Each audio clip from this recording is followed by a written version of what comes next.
an expression caught somewhere between disinterest and surprise, as though he hadn't expected to feel what he was feeling and resented the fact that he did. For a single breath, their gazes locked. Then the man vanished. Completely. As if he had never occupied that space at all. Yami blinked once. Strong shadow. He filed it away and moved on. To combat the six eyes' extrasensory perception, Yami had developed a technique of his own, shadow sensing. By reading the shadows cast by living things, their density, their movement, their weight, he could assess a person's strength without relying on cursed energy detection. It was crude compared to the six eyes. It was also invisible to them. In the world of Jujutsu, the most dangerous techniques are not the ones that destroy. They are the ones that go unnoticed. A hand waved from the upper platform. Nabito. Yami didn't bother with the stairs. He crouched, jumped, cleared the railing in a single fluid arc, and landed beside the three clan heads with a quietness that made Nariki Kumo set down his cup. "Introduce yourself," Nabito said. Yami turned to face the three most powerful men in Jujutsu society and bowed clean, precisely low enough to convey respect without conceding authority. "It's an honor to meet you. I am Yami Zenin." Nariki offered a thin smile. Benji offered a pat on the back that lingered half a second too long, as if he were testing the density of what lay beneath the fabric. Nabito watched the exchange with eyes that missed nothing. Pleasantries were exchanged. Names were given. Yami committed each one to memory, catalogued their shadows, and excused himself. The food area was a battlefield of politeness. Yami navigated it with purpose, selecting items with the efficiency of a man who understood that eating was fuel, not performance. He had just picked up a rice ball when a small finger entered his peripheral vision, pointing directly at him. He followed the finger to its source, a girl. White hair. Startlingly white, the kind that didn't occur in nature without something cosmic behind it. She stood with the posture of someone who had been told she was special every day of her life and had believed it every single time. Beside her, a boy with green hair wore an expression of quiet mortification, as though whatever the white-haired girl had just said had physically pained him. Yami's first instinct was to ignore them. Children at a political banquet. Irrelevant. Then he looked again. Six eyes. The recognition hit like a bell struck in a silent room. That's Satori Gojo. He kept chewing. His expression didn't change. But behind it, the machinery of his mind engaged with a violence that would have alarmed anyone who could see it. Should I ignore her? No, stupid. She's the six eyes. The strongest of the future. A pause. Wait. The thought crystallized. It's not like I have to fight Sukuna alone. His eyes gleamed. I can fight him with her. The 10 shadows and the 6 eyes, working together instead of against each other. So what I need right now isn't distance. It's proximity. Yami smirked, a small, private thing, and walked toward her. Nice to meet you. I'm Yami Zenin. Satori Gojo looked at him the way one might look at a stain on an otherwise acceptable tablecloth. Satori Gojo. 2 words. Delivered with the casual arrogance of someone who believed her name alone was a complete sentence. She didn't bow. She didn't extend a hand. She simply existed in his direction and considered that sufficient. Behind those pale eyes, the 6 eyes doing what the 6 eyes did. Endless cursed energy. She blinked.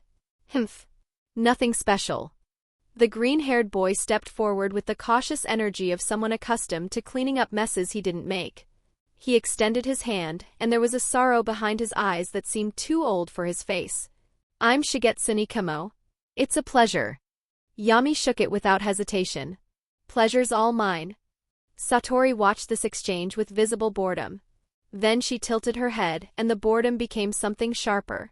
So, what do you want from me? I just wanted to talk. Her gaze narrowed. Just because you have a lot of cursed energy doesn't make us the same. I'm here to meet the 10 shadows heir, not talk to nobodies. The word landed in the space between them like a dropped blade. Yami didn't flinch. He chuckled. Shigetsune leaned toward Satori with the urgency of a man defusing a bomb. He is the 10 shadows heir. A beat. Satori blinked. Then scoffed, a sound that managed to be both an apology and a dismissal simultaneously. Oh. I see. Sorry then. The apology lasted exactly 1 breath. But if you're the crown jewel of the Zenin clan, why were you eating like an elephant? Yami coughed. What does that have to do with anything? No, I heard the rumors. She raised a hand and began counting on her fingers with theatrical precision. Elegant like a crane. Powerful like an elephant. The perfect Zenin. The Lord of Shadows. She dropped her hand. You clicked none of those boxes. So I just assumed you were some random guy who happened to have a lot of cursed energy. Wrong. Yami's expression didn't shift, but behind it, gears turned. She has the 6 eyes. She knew who I was the moment I walked through the door. She could read my cursed energy signature from across the hall. She's doing this on purpose. You shouldn't judge a book by its cover, he said evenly. Are you a book? No, be you. Then fuck off. The banquet hall didn't go quiet.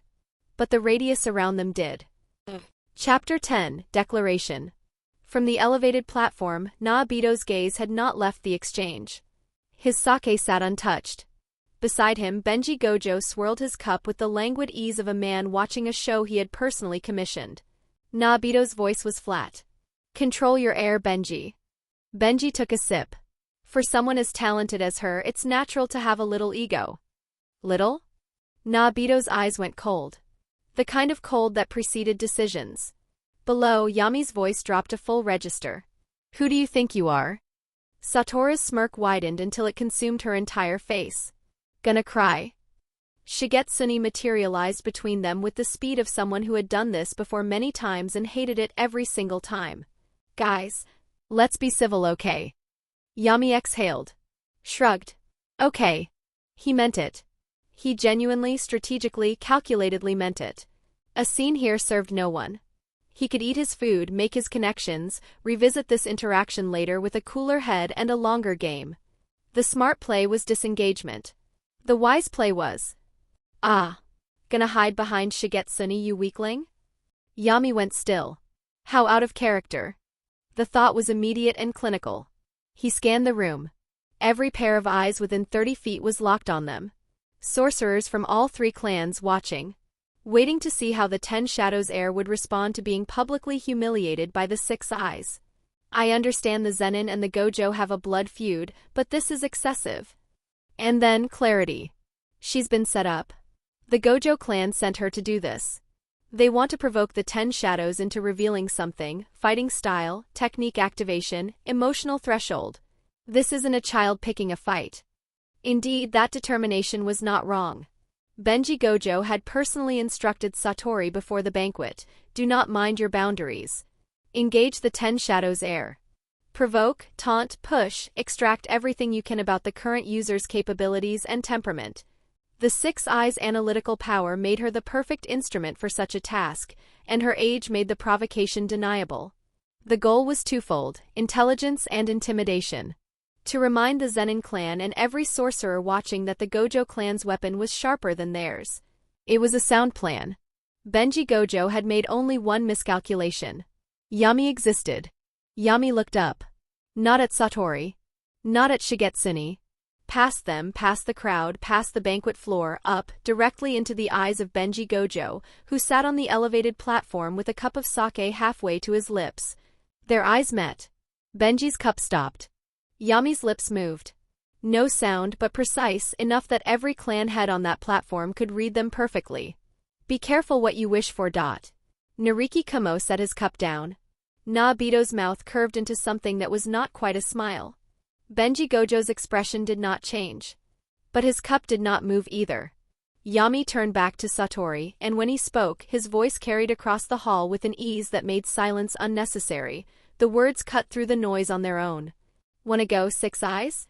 Satori's smirk didn't waver. If anything, it sharpened, delighted, predatory. This was what she'd wanted. What she'd been built for.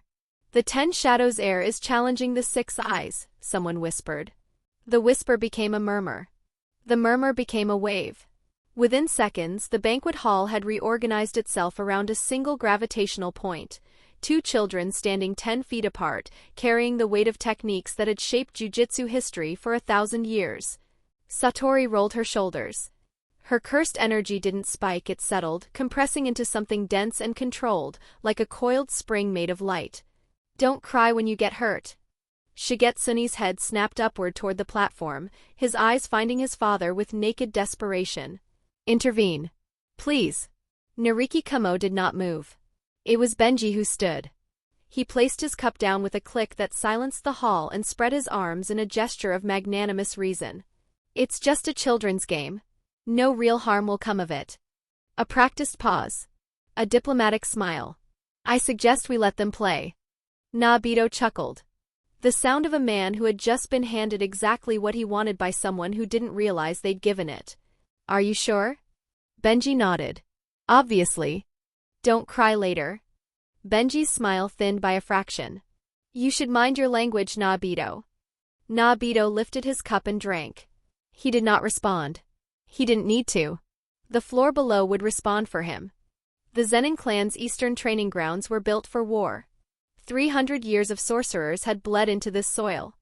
The stone was old and pale and cracked in places where cursed energy had scarred it permanently, fissures that no mason had ever been asked to repair, because in the Zenin clan, damage was heritage. The arena was circular, 50 meters across, ringed by elevated wooden galleries where the clan heads and their retinues now sat in silence that hummed with anticipation. Satori Gojo stood at one end. Back straight. Hands in her pockets. The wind caught her white hair and moved it like smoke. Yami Zenin stood at the other. He yawned. A Zenin elder stepped between them, arms folded into his sleeves, voice carrying the rehearsed gravity of a man who had officiated 100 such bouts and expected this one to be no different. Are both parties consenting? Satori nodded once. Sharp. Immediate. Yami raised his hand. Are you facing me alone? Satori's brow creased. Of course. Don't. The word landed like a stone in still water. Satori's confusion deepened, and before she could respond, Yami continued, not looking at her, but past her, scanning the gathered children of the three great clans who lined the edge of the arena like spectators at a coliseum. Get that friend of yours as well? Satori's expression shifted from confusion to exasperation. You want to F? Yes. I want to. He turned fully now, addressing the crowd. His eyes swept across every young sorcerer present, the Inumaki heir with his cursed speech marks visible even from this distance, a red-haired boy who stood with the quiet tension of a loaded spring, two children from minor affiliated families who had come expecting to watch, not participate, and Shigetsune Kumo, whose green hair framed a face caught between offense and disbelief. All of you, said Yami. Come at me. All at once. Silence. Not the comfortable silence of a pause in conversation. The airless silence of a room in which something unthinkable has just been said aloud. Shigetsune stepped forward. His voice, for the first time that evening, carried no sorrow. Only anger. Who do you think you are? A fair question. But Yami Zenin was not interested in fair. I'm making a binding vow. The words detonated. If all of you come at me, every clan kid here and I lose. He paused. Not for drama. For precision. I die. The distinction being only the clan heirs and children. No adults. In the world of Jujutsu sorcery, a binding vow is an inviolable contract etched into cursed energy itself. It is an oath, a transaction in which a sorcerer offers something of genuine value in exchange for something of equal. The more severe the cost, the greater the reward. What Yami Zenin offered was everything. His life. And in that offering the chains of fate responded. Yami felt it immediately. The vow was accepted. The price was set. And in return, Yami Zenin's body became, for the duration of this fight, a vessel operating beyond its natural ceiling. On the platform above, Nobito Zenin's hand froze around his cup. Sake trembled against porcelain. Did he just? Sweat beaded at his temple, not from fear. From the specific nauseating helplessness of watching your greatest asset bet his life on a gamble you cannot stop. Beside him, Benji Gojo's grin stretched wide. Wider. The grin of a man who believed he had just been handed a gift. If the boy wants to stake his life, who are we to refuse? Let him show us the might of the 10 shadows. But even as the words left his mouth, something shifted in his chest. A whisper of unease. The faintest premonition that the gift he'd been handed had teeth. Nobito exhaled through his nose. The vow was made. There was no undoing it. I hope you planned this, boy. Chapter 11, Arakawa Shun. 6 opponents. They gathered around Satori in a loose semicircle, uncertain and bristling. The Inumaki heir. Arakawa Shun, the red-haired boy with the quiet eyes. 2 children from affiliated clans whose names history would not remember. Shigetsune Kamo. And at the center, Satori Gojo herself, who radiated the particular stillness of someone who had never once questioned whether she would win a fight. She stepped forward. "You all stay back. I'll fight him Al." She never finished the sentence. Purple electricity detonated across Yami's body instantaneously, as if a switch had been thrown between states of existence. Arcs of violet lightning crawled across his skin, snapped through the air around him, scorched the stone beneath his feet black. The sound was closer to tearing. And then he was gone. He was displaced. One frame he stood at the far end of the arena. The next he existed beside the Inumaki heir, close enough that the boy could smell ozone and scorched air before his brain registered what had happened. In Jujutsu combat, speed is not merely a physical attribute. It is a statement of intent. To close distance before an opponent can react is to declare that the gap between you is not a contest, it is a fact. Yami Zenin made that declaration in 2.3 seconds. 1 down. His palm connected with the Inumaki heir's face. A press, channeling purple electricity directly through his hand into the boy's skull. The air cracked. The Inumaki heir's body ragdolled backward, skipping once across the stone like a thrown rock across water before crumpling in a heap 15 meters away. Smoke rose from his face. His cursed speech marks were seared and blistering. He did not get up. Yami turned back to the remaining 5. His expression hadn't changed. He still looked bored. "Oh, and take this one." He jerked his thumb toward the crumpled body without looking at it. "He might die if you don't patch him up quick." In the gallery, the Inumaki clan head shot to his feet. His mouth opened, protest, outrage, fury. Nabito looked at him. Just looked. The Inumaki clan head sat back down. His teeth ground together hard enough to crack enamel. "This is how we do it in the Zenin clan." And the Inumaki clan head understood, with the bitter clarity of a man outranked in someone else's house, that he was on the wrong side of it. Anyway. Yami rolled his shoulders. Purple sparks still danced along his forearms, lazy and bright, like fireflies made of violence. "Who's next?" He did not wait for an answer. The 2 children from the affiliated clans had barely processed the Inumaki heir's defeat when Yami moved. The first, a boy with dark hair and wide, terrified eyes, caught a fist to the solar plexus that folded him like paper. His feet left the ground. He didn't land conscious. The second came from behind. He'd circled during the opening attack, positioning himself in Yami's blind spot with the kind of spatial awareness that suggested genuine talent. It didn't matter. Yami pivoted without looking, guided by shadow sensing, by the weight and shape of the boy's shadow against his own, and delivered a single open palm strike to the center of his chest. The boy's eyes went white. He collapsed. 3 down. Elapsed time, 11 seconds. But then something interesting happened. Arakawa Shun, the red-haired boy, was still standing. Yami had hit him. He was certain of it. The punch had connected cleanly with the boy's jaw during the initial rush, a blow carrying enough force to crack stone. And yet Arakawa stood upright, unhurt, rolling his neck as if shaking off sleep. Yami's eyes lit up. "Nice." Arakawa said nothing. But behind him the air thickened. Cursed energy coalesced into shapes, 4 of them, rising from the ground like something unearthed. Draped in funereal black, their bodies composed of dense cursed mist that swirled with the slow, terrible patience of fog rolling through a graveyard at dawn. They resembled pallbearers, shoulders broad, arms long, heads bowed in silent, perpetual mourning. Shikigami. Unlike the 10 Shadows technique, which binds shikigami through ritual subjugation, certain innate curse techniques allow users to manifest familiars born directly from the nature of their ability. These shikigami are not tamed. The 4 pallbearers standing behind Arakawa Shun were exactly that, the funeral procession of a technique built around death's patience. "I see," said Yami, and genuine curiosity entered his voice for the first time. "A graveyard-themed curse technique." He charged. Purple electricity erupted across his body as he closed the distance in a single step, but the pallbearers moved to intercept. 2 of them caught his arms. The other 2 locked around his torso, their misty limbs solidifying on contact into something dense and unyielding, like iron wrapped in shadow. Yami's eyes widened. What strength? He strained against their grip. His cursed energy flared. They didn't budge. They're stronger than I am.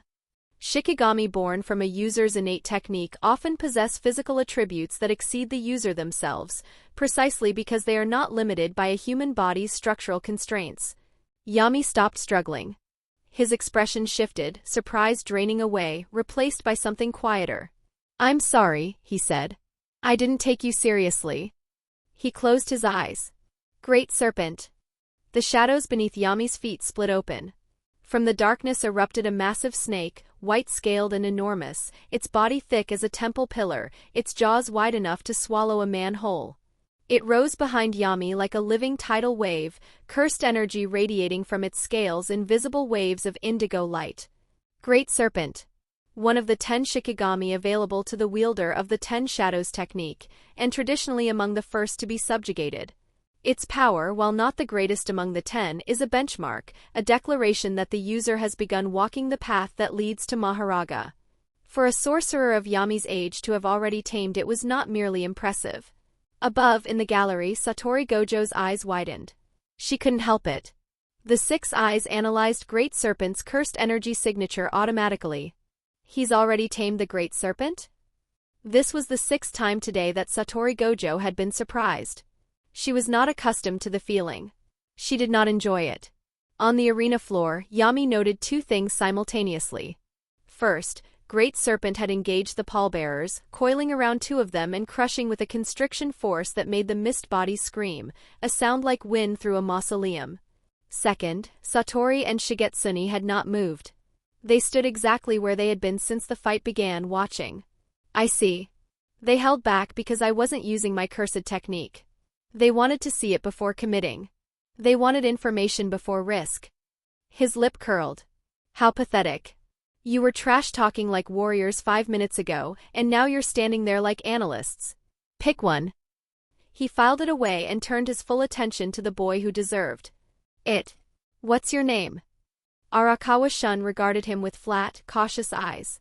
The pallbearers still gripped Yami, 2 of the 4, but their hold had weakened as the Great Serpent tore into their companions. He answered quietly, the way people speak when they know the conversation is a courtesy extended before violence.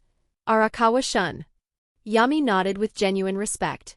Then his gaze dropped to Arakawa's torso, where a mark had appeared, a dark vein-like pattern spreading across the boy's skin from the point where his own palm had pressed moments ago.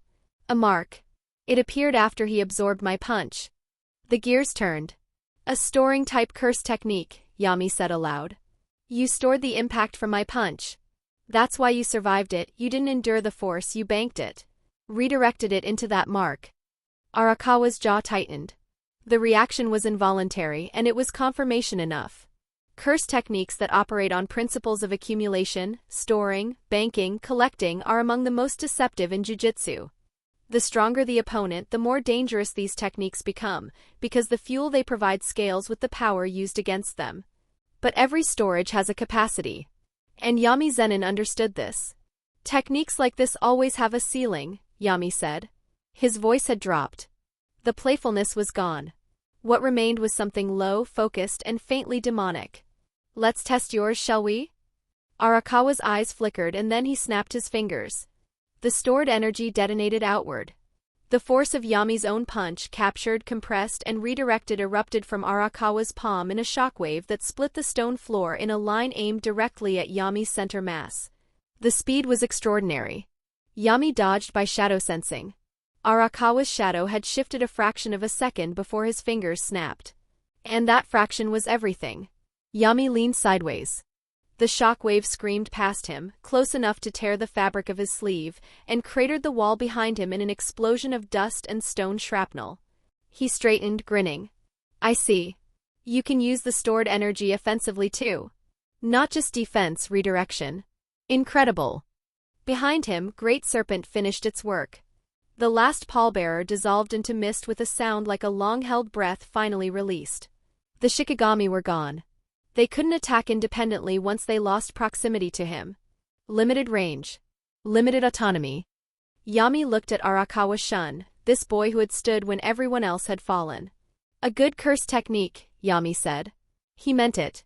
Then he closed the distance in a step, seized Arakawa by the crown of his skull with one hand, and drove his face into the earth with a force that fractured stone in a radial pattern beneath the point of impact. Arakawa's body went limp.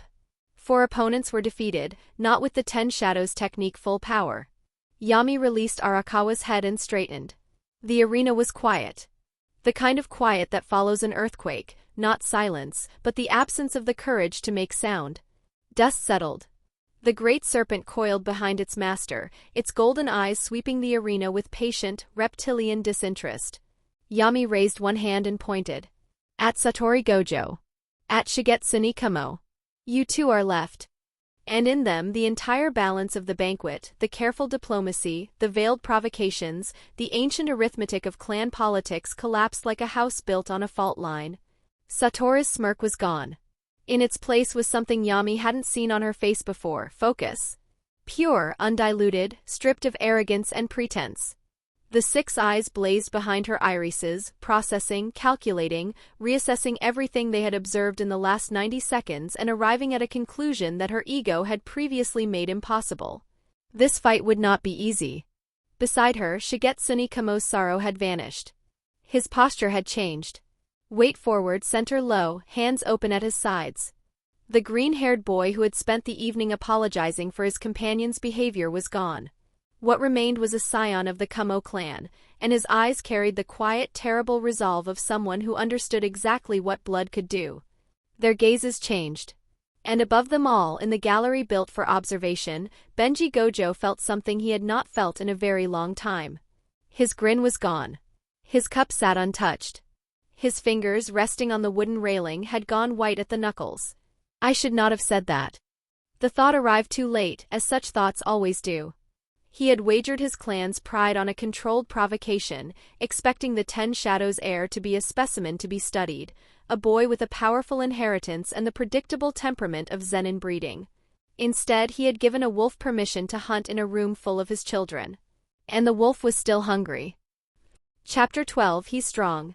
Satori Gojo glanced sideways at Shigetsuni Kamo. Her voice was low. The voice of someone who had already decided the outcome. He's strong. But I can handle him on my own. A pause. Then, without looking at him, try not to get in my way. Shigetsuni said nothing. He exhaled through his nose, long, the sigh of a man watching someone walk confidently toward a cliff edge, and raised both hands in mock surrender. Go ahead then. Go and get your ass beaten. He didn't say it. After all, Satori wasn't listening. She was already moving. Cursed energy flooded her body in a single pulse, reinforcing muscle, hardening bone, accelerating nerve response to something approaching the theoretical limit of a human frame augmented by Jujutsu. She vaulted the gallery railing without breaking stride, dropped 12 feet to the arena floor, and landed in front of Yami Zenin with the casual grace of someone stepping off a curb. The stone cracked beneath her feet. Her eyes, those terrible, beautiful, all-seeing eyes, were already working. The 6 eyes. The pinnacle of ocular jujutsu. Satori Gojo saw everything. And what she saw was this. Perfection. Physical strength sufficient to contest shikigami that exceeded his own output. That means his base physicality surpasses mine by a significant margin. Close range is death. But, her analysis continued, rapid and layered, each conclusion building on the last like floors of a tower. His speed is devastating but linear. My perception outpaces his movement. I can activate Limitless before any attack connects. He cannot touch me if I am prepared. He cannot. She stopped. And here the narrative must pause to address a critical distinction. The Satori Gojo who stood in that arena was not the Satori Gojo she would one day become. The Limitless technique, that absolute defense which renders its user untouchable by enforcing the mathematical concept of infinity between themselves and all incoming harm, existed within her. She possessed it fully. But mastery and possession are not the same thing. The mature wielder of Limitless maintains its neutral state unconsciously, the way a healthy body maintains a heartbeat, automatically, constantly, without thought or effort. The barrier exists because the sorcerer exists. There is no activation nor delay. Satori could not do this. She required conscious engagement. A deliberate act of will to erect the barrier each time, and sustained focus to maintain it.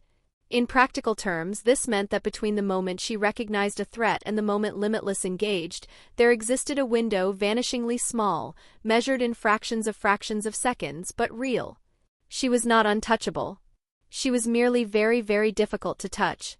And yet, something stirred in her chest that had nothing to do with analysis. A warmth. A vibration. The ancient animal thrill of standing across from something genuinely dangerous and knowing that the next few minutes would matter. Her blood was boiling. Divine dogs. New. Great serpent. I've catalogued his arsenal. None of them survive a power bomb. She stretched her hands out in front of her, fingers splayed, cursed energy gathering between her palms like light condensing into a star. Across from her, Yami yawned. Satoru's eye twitched. She fired. Power Bomb, the foundational offensive application of Limitless available to all members of the Gojo clan who inherit the technique. It is, in essence, a grenade made of condensed infinity. And every Gojo who has ever lived has used it, because it is the one expression of Limitless that does not demand perfection, only power. The orb of compressed energy screamed across the arena, warping the air in its wake, leaving a trail of visual distortion like a crack in glass. Yami watched it come. How slow. He opened his shadow, a casual, unhurried motion like reaching into a coat pocket, retrieved a cup of pudding from whatever impossible space existed within the 10 shadows domain, and took a single bite before sidestepping the attack with a pivot so minimal it barely qualified as movement. The power bomb sailed past him and embedded itself in the far wall. That was fast, he said. Satori scoffed. Actually, she raised one finger. The power bomb is meant to explode. Detonation. The orb erupted. A sphere of compressed cursed energy released its payload in every direction simultaneously, a blast radius of 15 meters that turned the air white and the stone floor to gravel and filled the arena with a wall of dust so thick it became a second darkness. The shockwave hit the gallery. Spectators shielded their faces. Nabito's sake cup finally toppled. Satori watched the dust cloud with narrowed eyes. The 6 eyes peered through the debris, searching for the telltale disruption in cursed energy that would indicate damage, injury, a body crumpling. Even you can't escape that unharmed. The dust settled. Yami stood exactly where he had been. Coiled around him in a protective spiral, its massive body forming a living shield 3 layers deep, was the great serpent.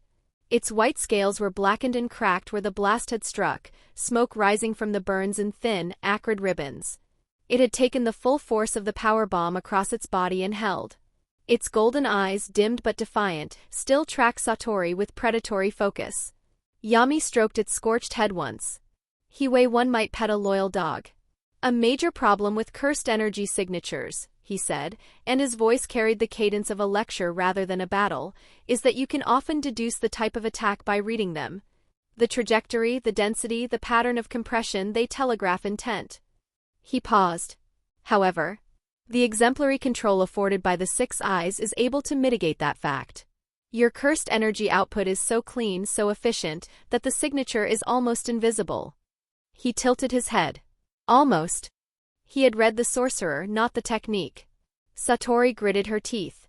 Every instinct screamed rush him. Close the distance. Force a brawl. Overwhelm with speed and Limitless and the sheer suffocating pressure of the Gojo bloodline. But her mind overruled her instinct, and her mind was right. He is physically stronger. If I enter his range without Limitless active and he catches me in that window even once. She held her ground. Yami pointed at her. One finger, the gesture of a teacher selecting a reluctant student. Don't be scared. I'll play with you properly, you know. He vanished. Satori's 6 eyes screamed, not metaphorically, not in the way danger is sometimes described as a feeling, but as a genuine, violent flood of sensory data crashing through her visual cortex faster than conscious thought could process it. Her body moved before her mind caught up. She ducked. Yami's fist carved through the space where her skull had been a tenth of a second ago. The displaced air from the punch alone was enough to scatter her hair violently to one side. Those eyes are cheat codes, Yami muttered, and there was something in his voice that might have been admiration if it weren't wrapped so tightly in irritation. His leg came next, a sweeping kick aimed at her stomach with the rotational force of a wrecking ball. Satori's arms crossed over her midsection and caught it. The impact drove her backward, her feet carving trenches in the stone, but she held. She sensed the kick.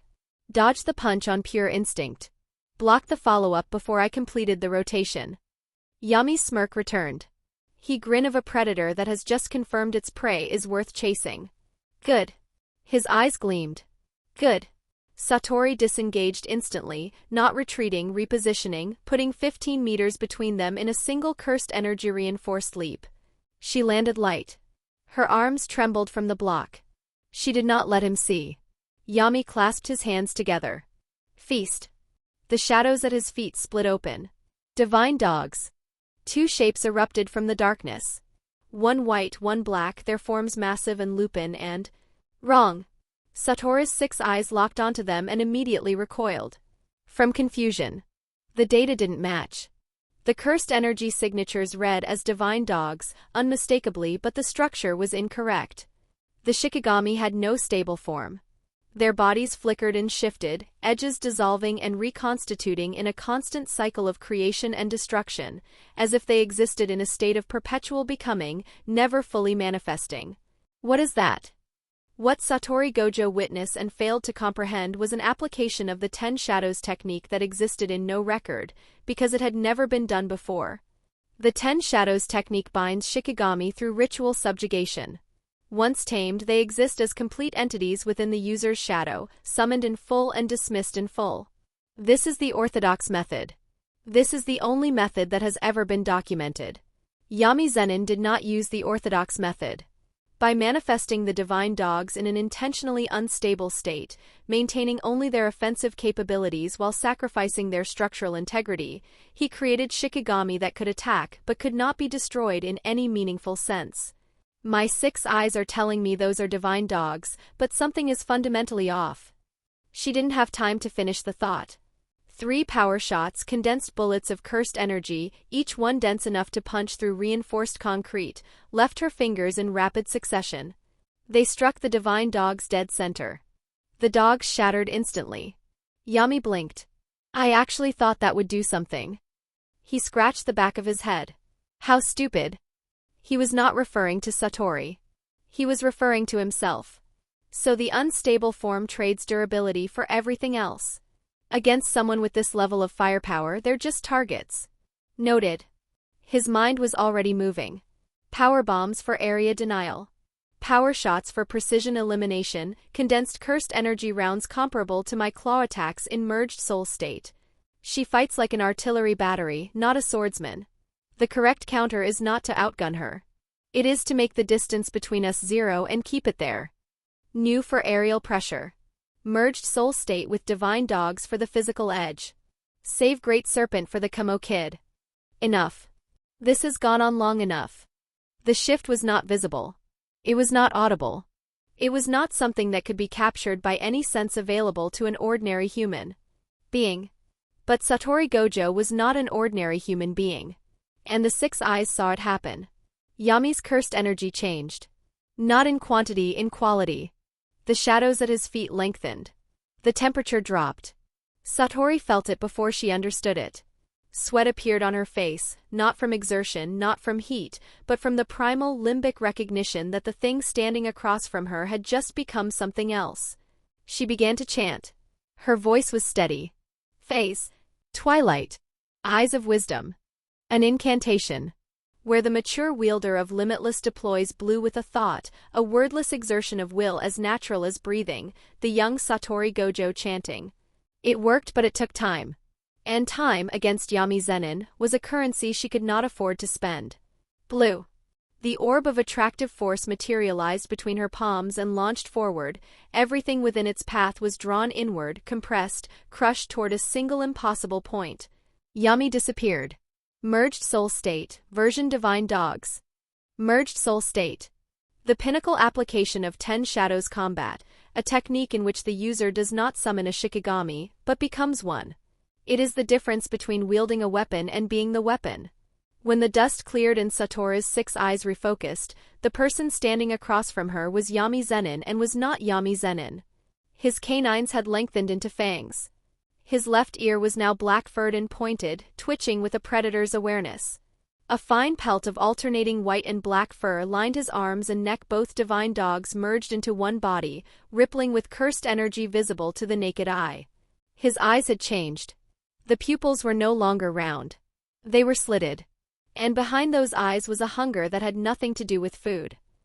Chapter 13, Weakness. Satoru's mind, that brilliant, analytical, six-eyes augmented mind, processed what she was seeing in 0.4 seconds and arrived at a conclusion that landed in her chest like a stone dropped from a great height. He can use the abilities of the shikigami without summoning the shikigami itself. What a monster. And there it was. The realization that separates a fight from a reckoning. Satoru Gojo had entered this arena believing she was facing a strong opponent. A prodigy. A challenge worth savoring. He had analyzed his speed and found it manageable. She had catalogued his shikigami and judged them destroyable. She had weighed his physical advantage against her perceptual supremacy and concluded, with the confidence of someone who had never been wrong about such things, that the equation favored her. She had been wrong. Yami Zenin was not a strong opponent. He was not a challenge to be savored. He was not a variable to be weighed against her advantages and found wanting. He was an existence beyond her.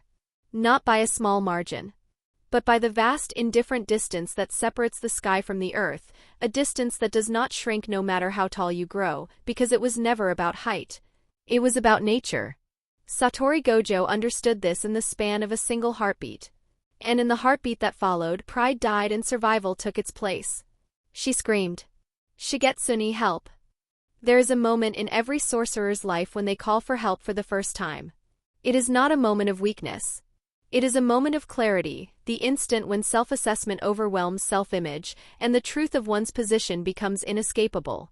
For Satoru Gojo, heir to the six eyes, bearer of limitless, daughter of the strongest bloodline in Jujutsu history, that moment arrived on a Tuesday evening, in a Zenin clan training ground at the age of 4. She would remember it for the rest of her life. Shigetsuni Kamo had not been idle. From the moment Yami's cursed energy shifted, Shigetsuni had begun chanting. Under his breath. His hands clasped before him, blood already drawn from a self-inflicted cut along his left forearm, pooling between his palms in a thin stream that he was manipulating with cursed energy into a tighter and tighter compression. He had known she would call for help. He had known it before she did. Stubborn girl. Maximum output, piercing blood. Piercing blood. The most lethal technique in the Kamo clan's arsenal. Blood compressed to its absolute physical limit and then accelerated through cursed energy manipulation to a speed that approaches the speed of sound.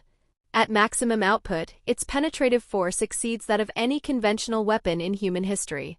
And Shigetsuni Kamo, at 7 years old, fired it at maximum output without hesitation. The blood left his hands as a needle-thin line of red light, so fast it appeared less like a projectile and more like a laser, a straight crimson scar drawn across the air itself, aimed with surgical precision at the center of Yami's chest as he rushed toward the falling Satoru. But Yami Zenin had not forgotten about Shigetsuni Kamo. He had never forgotten about Shigetsuni Kamo. The great serpent erupted from Yami's shadow between one heartbeat and the next, not summoned, not called, simply present, as if it had been waiting for exactly this moment with the patience of something that understood time differently than humans do. Its massive body interposed itself between Yami and the incoming piercing blood with a precision that spoke not of reflexive defense but of premeditation. The blood struck the serpent's midsection. The impact was catastrophic. The great serpent screamed. That subsonic vibration again, rattling the arena's foundations as piercing blood bored through its body and emerged from the other side in a spray of cursed energy and dissipating matter. But it held. And behind its wounded, trembling, still loyal body, Yami was already in front of Satoru. The first punch landed against Limitless. Satoru had activated it, barely, desperately, in the fraction of a second between his arrival and impact. The neutral barrier materialized between his fist and her face, and infinity did what infinity does. It made the distance between 2 points mathematically impossible to cross. His fist stopped, suspended in the air 3 inches from her jaw. The force of the blow dispersed into nothing against the immutable logic of infinite division. Yami punched again. Stopped. Again. Stopped. Again. Again. Again. Again. Each impact struck Limitless and was negated. Each punch was swallowed by infinity. From a purely technical standpoint, Yami Zenin was accomplishing nothing. He was hitting a wall that could not be broken by any amount of force, because the wall was not made of matter, it was made of mathematics, and mathematics does not yield to violence. But Yami was not attacking the wall. He was attacking the person maintaining it. Because the current Satori Gojo did not maintain limitless automatically. She maintained it manually. Every activation was a conscious act, a focused exertion of mental energy that required her to hold the concept of infinity in her mind as a living, active construct. And like any mental construct, it was subject to fatigue. To the slow, grinding erosion of sustained pressure. Yami Zenin understood this. He had understood it from the moment he first analyzed her fighting style. The punches came without pause. Each one arrived at a slightly different angle, a slightly different speed, forcing Satori to re-engage limitless fractionally with each impact, not a single sustained defense, but a rapid, exhausting series of individual activations, each one demanding a fresh pulse of focus. In the merged soul state, Yami's physical capabilities exceeded his natural limits by a factor that made sustained assault not merely possible but effortless. He could punch at this intensity for minutes. For hours. His body, augmented by the divine dog's predatory endurance, would not tire before her mind did. And her mind was already beginning to fray. 10 seconds. Satori's breathing became ragged. 20 seconds.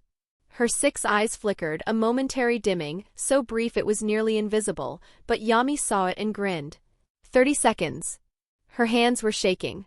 Not from the impacts, Limitless absorbed those completely, but from the cognitive load of maintaining a perfect mathematical construct under relentless, unceasing assault. 35 seconds. A crack. Not in Limitless itself, in her concentration. A single fleeting instant where the barrier thinned, where infinity became merely very large rather than absolute, and Yami's knuckles brushed her cheek hard enough to draw blood. Her eyes went wide. 40 seconds. She tried to chant. Tried to summon blue to create distance, to buy the 3 seconds she needed to breathe and reset. Yami's fist arrived before the first syllable left her mouth. 45 seconds. Her vision blurred. Her 6 eyes, those supreme, all-seeing, world-reading eyes, were dimming from exhaustion. The processing power required to maintain Limitless while simultaneously tracking Yami's movements while simultaneously managing her own cursed energy output had exceeded the bandwidth of a 4-year-old girl who had never, in her entire life, been pushed this hard. 48 seconds. 48 seconds. That is how long it took. 48 seconds of unrelenting violence. 48 seconds of fists that struck infinity and did not stop. Satori's Limitless failed. Ione moment the barrier existed. The next, Satori's focus collapsed like a building whose foundations had been quietly removed, and there was nothing between her and Yami's fist but air. The final punch connected. Clean. Unimpeded. Carrying the full, terrible weight of a sorcerer in merged soul state who had been building momentum for 48 consecutive seconds. Satori Gojo's body left the ground. She hit the arena floor 20 meters away, bouncing once, skidding twice, and coming to rest in a cloud of dust and shattered stone. She did not get up. For the first time in recorded history, in the annals of Jujutsu that stretch back 1,000 years, through centuries of clan wars and cursed spirit calamities and the endless, churning cycle of sorcerers born and sorcerers buried, the 10 shadows had overwhelmed the 6 eyes in direct combat. The darkness had swallowed the light. And the light did not rise again. Great Serpent, wounded and burning with the remnants of Piercing Blood's damage, turned its full attention to Shigetsune Kumo. Great Serpent was wounded. Great Serpent was bleeding cursed energy from a hole in its midsection that should have killed it. But Great Serpent was a shikigami bound by the will of Yami Zenin, and Yami Zenin had not given it permission to fall. It coiled around Shigetsune. The boy's blood techniques shattered against scales that should not have held but did, because the binding between master and shikigami reinforced what mere physical structure could not. Shigetsune collapsed. Silence. The arena lay in ruin. 6 opponents had entered this fight. 6 opponents lay on the ground. Yami Zenin stood in the center of it all. The fur was receding from his skin. His canines were shortening. The merged soul state bled away, and what remained was a boy, just a boy, standing alone in the wreckage, breathing evenly, as if the last 3 minutes had been a morning walk. He looked down at Satori Gojo.